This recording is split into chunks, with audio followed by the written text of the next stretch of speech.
fellow students. Today also I welcome you to this accounting class. As said earlier, we continue with the accounting concepts. Just a revision, concepts are the basic assumptions on which accounting books are, according to which they are maintained. So the first concept we are going to discuss today is dual aspect. As the name says, dual means two. This is the most important concept, and the entire foundation of our accounts is based on dual aspect concept. Dual means two. This means every transaction has a minimum two-fold effect. That means it will, at least two accounts will be involved in every transaction. I'll give you an example. For example, Ram invested 50,000 cash, 5 lakh cash in business, right? On one hand, when we talk about business, now you know the books are prepared from the point of view of business.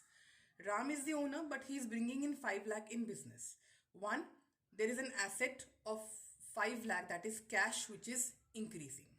On the other hand, 5 lakh is the capital of Ram, which the business has to pay him back when the business will be closed. So on the other hand, capital is also increasing.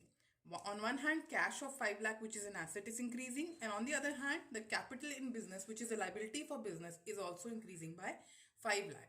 The question here is, or the fact here is, that whenever any transaction takes place, it will have effect on at least two accounts. If there is a debit, there will equal credit. If one asset is increasing, maybe other asset is decreasing, or if one asset is increasing, maybe a liability is also equally increasing. So that is the dual aspect, twofold effect of every transaction. The second concept we come to is revenue recognition or realization. Revenue realization effect concept.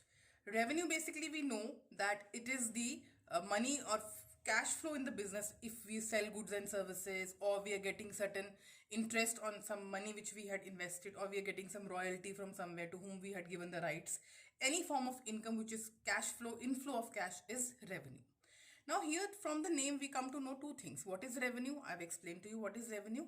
What is realization of revenue? When do you say that revenue has been realized? And we say in the books, revenue is only recorded when it is realized. Realized is the point where we get a legal right to receive the revenue. For example, I sell goods to you. So at what point when I give the goods to you, I get the right to receive the revenue? That means the amount of money you have to pay to me. Or I render you a service. At the point where I legally am entitled to get the money from you or the payment from you is the realization of revenue. Whether you give me on that time or whether you give me at a future date, that is not important. Whether the revenue is received or not, but when it is realized, when the legal right to receive it is with the business, in that time it is considered as revenue realization concept.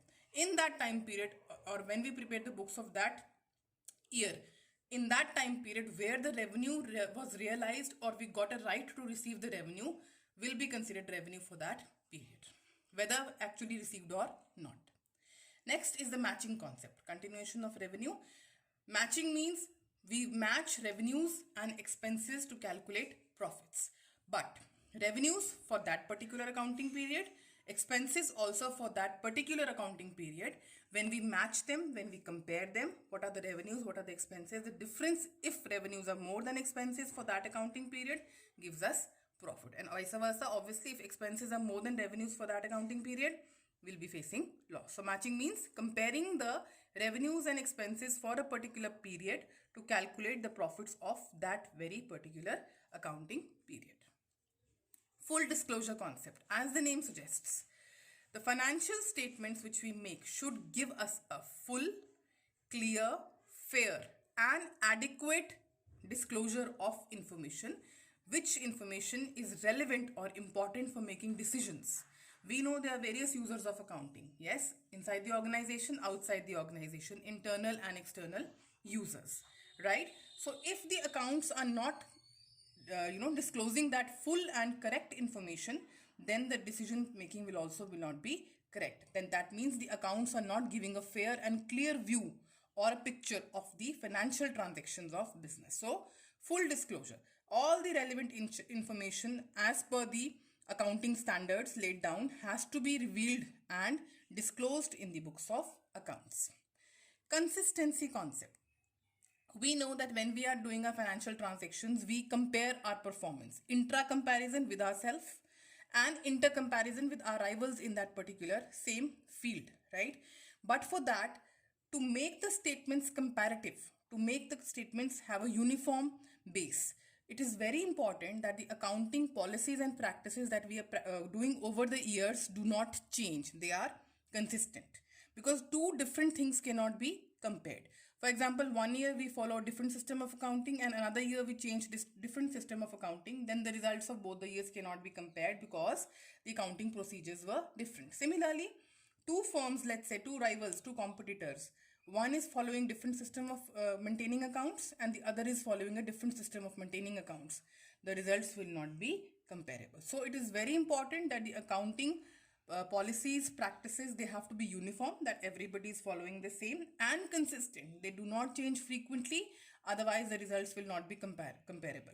And if we cannot compare the results, we cannot disclose or we cannot know the financial performance of any organization, whether we want to know how it is improving over the past years or how is it improving compared to its rivals in the market. So I hope you've understood these concepts, and in the next class we will continue and do certain more accounting concepts. Thank you.